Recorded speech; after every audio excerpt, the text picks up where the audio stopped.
Hello guys, and welcome to another video in the series of Linux tutorials. In this video we are going to talk about what are package managers, concept of repositories and apt package manager in detail. So let's begin. So first of all, what is a package? A package is a combination of multiple files which generally executes in our system. You can, in simple terms, can say a package is equal to the program. Okay, now all packages follow a defined format which is known as the package format. For example, how the metadata are stored, how different files are interlinked, like that. So a particular format within a package is always followed. Okay, and the two of the most popular package formats are the deb package format and rpm package format. Okay, now at the top level, Linux distros are divided into the two categories depending on which package format they follow. In these two categories, the first one is the deb package format based, which is also known as Debian based distros, and the another is rpm package format based, or we can say rpm based distros. Okay, so in Debian based we have Ubuntu, Linux Mint, Kali, Parrot and many others. Similarly, in rpm based distros we have Red Hat, CentOS, Fedora, OpenSUSE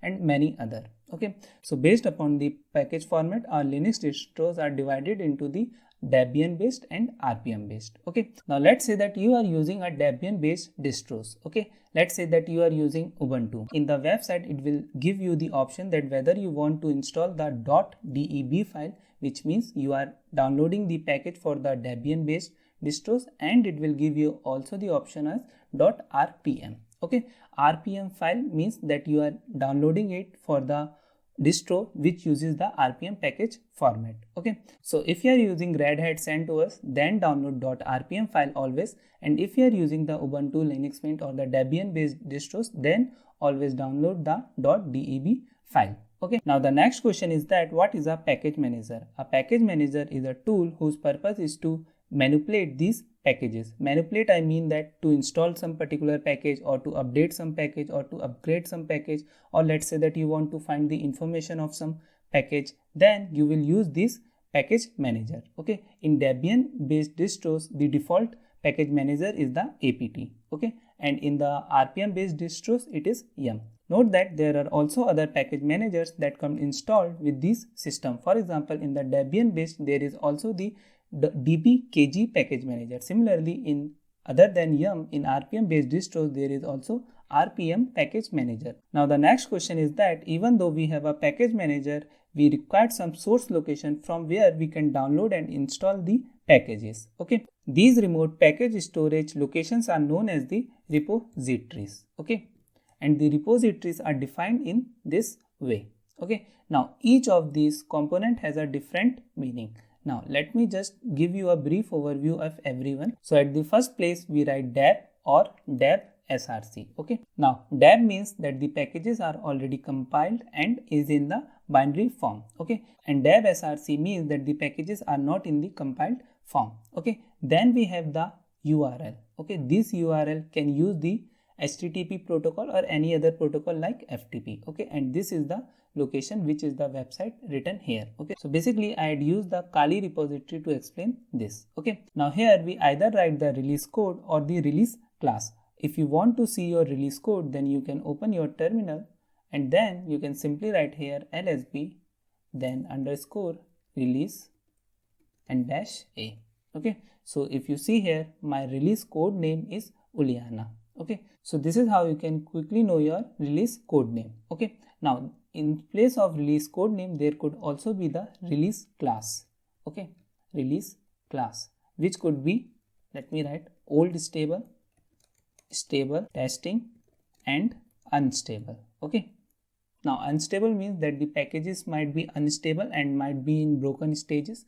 Then testing means that they are in the testing phase. Then we have the stable, it means that the packages are in their latest version, and old stable means that the packages are in the old version state and also the stable. So it is highly recommended to use the release class as old stable or stable. Okay, or you can also go with the release code. Okay, so here we write the distribution. Okay, after that we write various component, in which most of the common one are the main.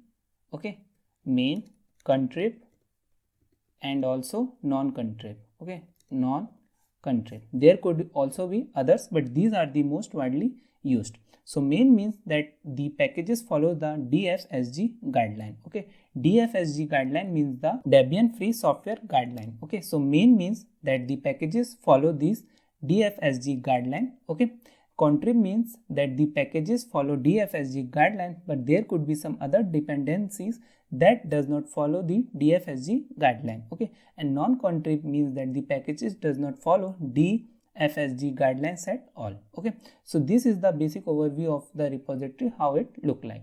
Now the other question is that where is this repository is present. Okay, so let's jump to the terminal now. So the different package managers uses the different location. Okay, for example, in the Debian based we have the apt package manager, and the location where it stores the repository is, let's say, inside the etc and inside the apt.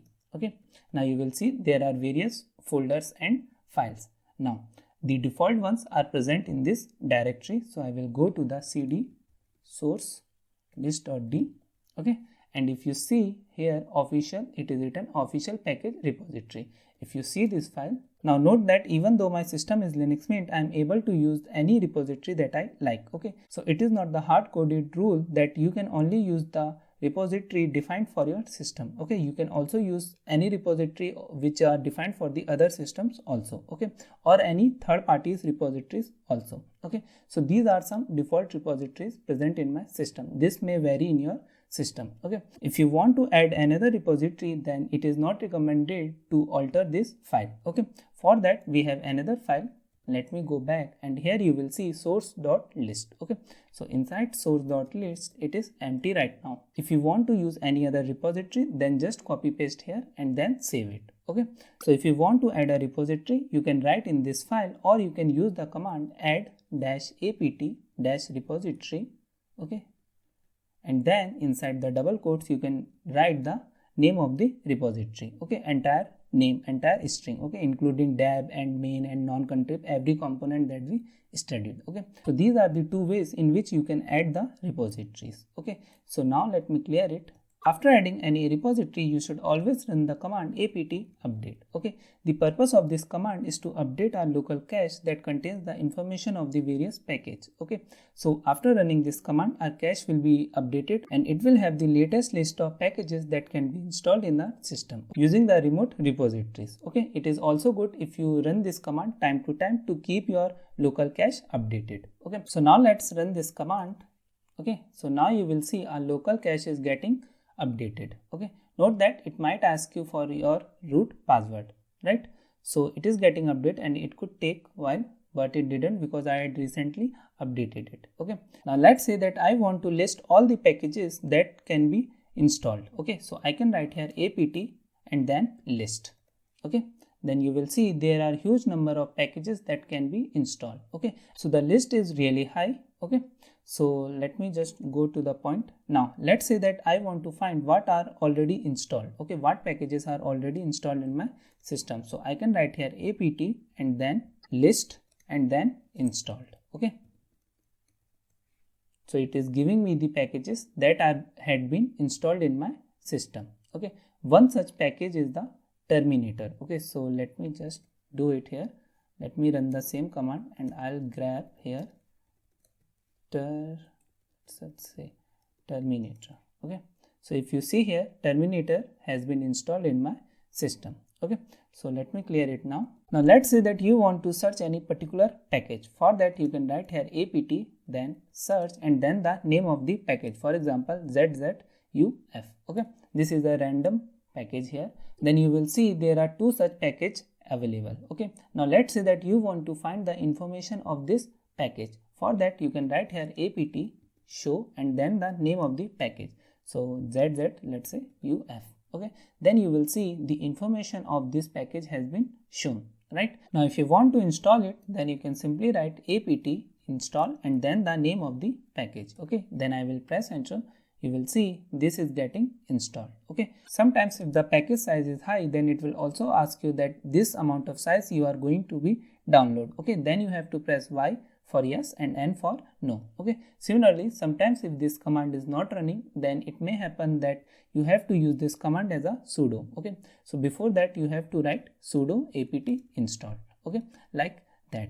So let me clear it now. Now you can also install the multiple package simultaneously. For example, you can write here install and then the package 1, okay, and then the package 2, okay, like that. Also remember that let's say that you want to upgrade some pre-installed package, okay, to its latest version, we can say. So for that you can write apt upgrade and then the name of the package, okay, name of the package, then it will upgrade your package, right? Similarly, if let's say that you want to install some package to any particular version, then you can write install and then the package name and equals to, and here you will define some version number, okay, then it will install defined version of that package, okay. Now after installing the package, let's say that you want to remove that package. So there are two ways. First of all, we have the remove option and the other is purge, okay. So what generally happen, a package may have the dependency on the other packages, okay. So when I use the remove option, then the dependencies are not going to be deleted, okay, or not going to be removed. But when I'm using the purge option, then its dependencies is also going to be removed, okay, or we can say its dependencies is also going to be uninstalled, okay. So this is the difference when you are using the purge option and remove option, okay. So it is good to use the purge option, which will also uninstall its linked dependencies and completely remove the package, okay. So I'm using here apt purge and then let's say the name of our package is zzuf. Now it is asking, now it is saying that 186 KB disk will be free, so I am pressing here Y, okay. Then you will see our package will be removed completely. Like that, our package is completely removed from our system, okay. Now when you are downloading a setup file from the website or from other source, you will see most of the time it will have the .deb extension, okay. To install these files, you will simply write apt install and then the file name, okay, and then along with .deb, and that particular package will be installed, right? Now most of the time our system may contains a lot of unneeded repositories, okay, which are acting as a junk in our system. To remove all unneeded repositories, you can write here apt and then auto remove, okay. If I press enter, you will see it is going to remove 97.3 MB of unneeded repositories that are not linked with any particular package, okay.